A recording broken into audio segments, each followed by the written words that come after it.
commit the haram after such a holy month of Ramadan, then who are you fooling? Yeah. You're fooling. You're trying to fool Allah, which makes you a bigger deceiver. Young people need to wake up, read about zina, how terrible it is. The sin for that is being stoned to death. Can you imagine the pain of that? You know, when non-Muslims, like my friend, she used to say, oh, so if it's haram during the month of Ramadan, so after Ramadan, will it be halal? Will it be okay? You know, rather than keeping it going, if you're going to be with that person, then what's stopping you? I mean, it's already haram, but you're going to go down that way. Make it as halal as quick as possible by getting married. Assalamu alaikum, everybody.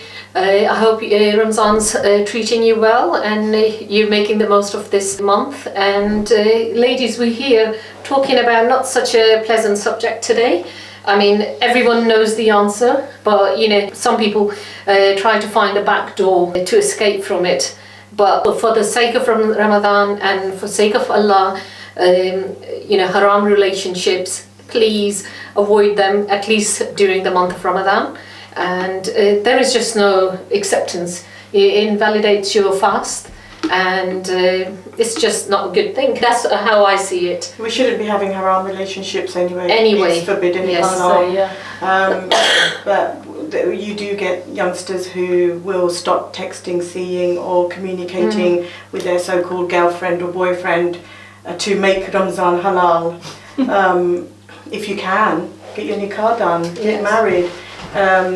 Ramzan isn't just a temporary solution where, you know, I'll be good for the month and... But the thing is, once they've been apart and they go into it even deeper then when they go back. Because this is how shaitan works, you know, it's haram to begin with, something terrible that you're doing anyway in a relationship or stringing someone along, let's just say. In Ramzan, when you agree that, you know, we won't do anything, in that whole day that you have given someone your word, or you've given, it's in the intention, isn't it? Or someone is waiting on you. Who knows, are you going to live through, are you going to see the next day? Are you going to see Eid? Are you going to see the, after Ramzan, your death might be, well, if you're blessed, you would die in Ramzan, you know.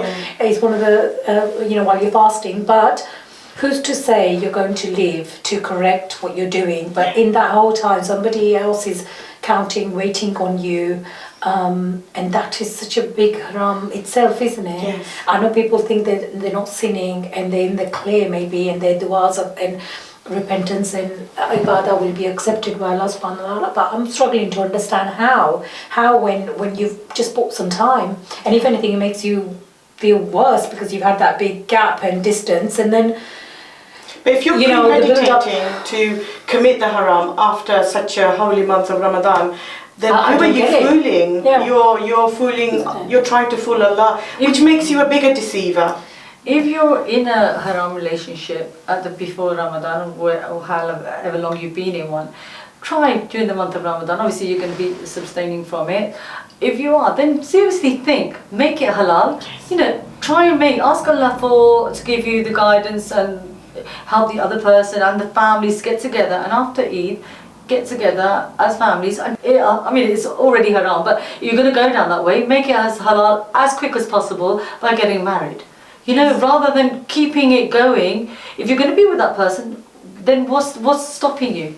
Yeah, you know, I had at school, I had non-Muslim friends, and they were like coming to me and said, "Oh, is he cheating on me? Because he's saying he can't speak to me for a whole month. He can't see me for a whole month. Is he seeing somebody else?" So yeah, it was really funny. I said, "No, he's right. He won't be doing anything if you say that." But they like thinking, you know, what is this? For 30 days you can't, and then you can. So you know, it just sounds so such a bad name, and there's been a big culture of.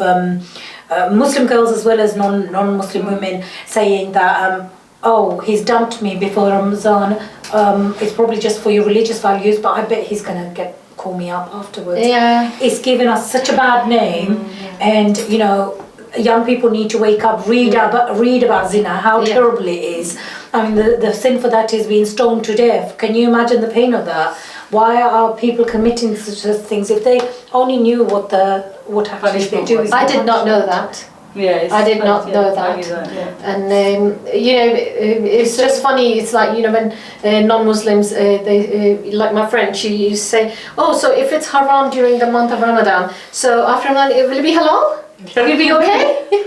I think people forget. How do you explain to them? I think people forget that it's Allah's only going to be monitoring them for 30 days. They forgot Allah's watching you every single day. So there's nothing really that's different from January to March when Ramadan is. They're all the same. You've got to behave in every single day. We don't have, we have to pray 5 times a day every single day. There's no exemption for us as Muslims. And during the month of Ramadan, we just have all the extra. What is it? We only have extra really is Tarawih. And that, some school of thoughts are it's compulsory, some say it's not. So again, depending on what school you go for, it depends. So really, the only thing we have to, which is farad upon us, is our normal salah. So nothing has changes.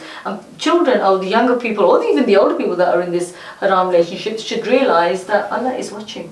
It's a major sin. Zina is a major sin, and there is no escaping from a major sin. It takes away the barakah from your earnings, your life, your family, everything, your children. So you're not only damaging yourself, you're damaging everybody around you.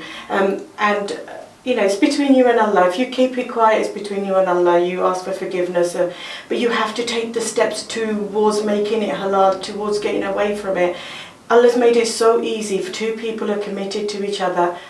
Do nikah, get married, make it halal. Why do you have to sneak around? Why do you have to do it the haram way? Why do you have to take away all the barakah that Allah's given you already? Parents are to blame as well at some point, because they're like, you're not old enough, you're not earning, you're not settled, you haven't got a house, you haven't got a job. So we That's really, so we're not doing, yes. So we're creating that, for the haram stuff to happen. Yeah.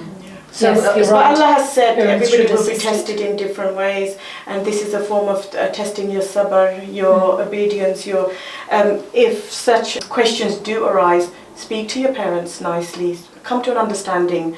You don't have to go the haram way because you've got some obstacles in your way. Nothing gives you the permission to commit haram. There is no reason. You can't, in the eyes of Allah on Judgment Day, you cannot stand up and say, I had to do haram because of X, Y, Z. Yeah, you can't blame anybody. No.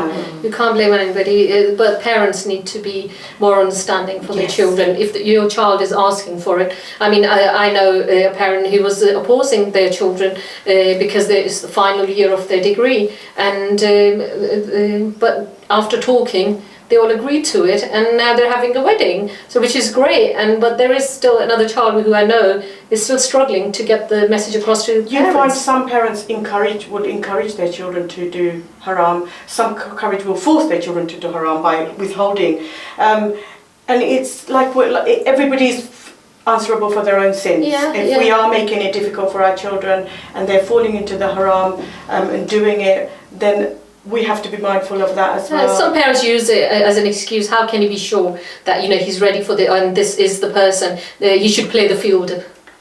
No, but if your child is old enough to fall in love, do the nikah and get it done. If it lasts for a year, 2 years, 3 years, if it breaks, it breaks, because that's how long that marriage was meant to be. They go on to another relationship. The first relationship will be halal and the second relationship will be halal. Yes. Not doing it will allow your child to get into something which is haram. Why are you persecuting your child to become doing divorce is not haram? Yeah, exactly. No. Although we're not encouraging but parents are scared. They they don't want the marriage to fail. Scared of what? Treat your daughters like a crown jewel, because someone might be playing with your daughter. They may never have the intention of marrying her. Yeah. Especially for women. That's the trouble. Men do this. They have no intention of marrying, and they promise all this, or everything rosy, and they don't do it. So I think that's where parents can come in. I think we also, while we discuss that and pushing for nikah and parents being a bit more aware, we also need to promote and share awareness on, to get to know a person, you do not need to add affection into it, and it's halal. To get to know somebody as a family friend or as a neighbour, I don't know, you can do it in a halal way, but long as you do not commit to that person personally and do not romantically show that affection or make any sort of commitment. It's a slippery slope. I think the slippery slope is now when you're alone. Islam does allow you to find out as much as you can about a person by asking questions. But as soon as you romantically get involved, then it becomes you're on a slippery slope. If you make personal commitments or if you make any of those advances, that's haram, completely. Yes. Flirting is haram. But you can, as long as you're not, because we shouldn't be free mixing anyway. So if you want to find out about someone, you ask in front of other people. You do not end up putting yourself in a position where you are one-to-one and alone, because in Islam that's forbidden. But in Islam it to be says alone. when a boy and a girl are alone, the third person is the shaitan. We So, must yeah. all be But mindful of We that. can't even, it's not just children, it applies to Yeah. older. All male and female, yes. We can all fall for It's deception. male and female, yes. But you know, the thing is, the slippery road where everybody is falling into this trap, unfortunately, it's been in the last, I would say, 15 odd years. Since these devices have been introduced, have ruined families, have ruined really good kids, because they are so easy, so addictive. So much exposure. And so you could be in the same room as your parents and you could be texting a guy or a girl and your parents won't know. But when we were growing up, if the phone rang, our parents picked up the phone, we weren't allowed to. And if it was a friend of ours that rang regarding schoolwork, everybody would be earwigging that conversation.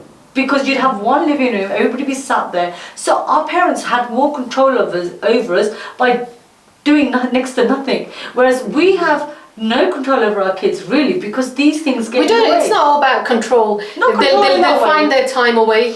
It's about educating them. It's about education. Yes. It's about teaching them the Islamic values. Yeah. Each generation will have their own challenges. I mean, if we go back thousands of years, if we go back to Lut alayhi salam's time, they had the fornication open publicly, and Allah, the wrath from Allah was He brought it down and wiped the whole nation because it got so out of hand. So each generation, unfortunately now we won't have a prophet to come and guide us and show us the path. But we have all the guidance in the Quran. We've got it in our hand, in the palm of our hands. Yeah. But I think we will every day. the generation today will sort of slip, but inshallah they will get back onto the deen, because a lot more children are Educate going your to children the- and support your children. Yeah. Well, thank you for watching. Hope you liked what we talked about today. We would be happy to have your comments. Share your thoughts. Do like, comment and subscribe. Well done, you got Thank you very much for Yeah. watching.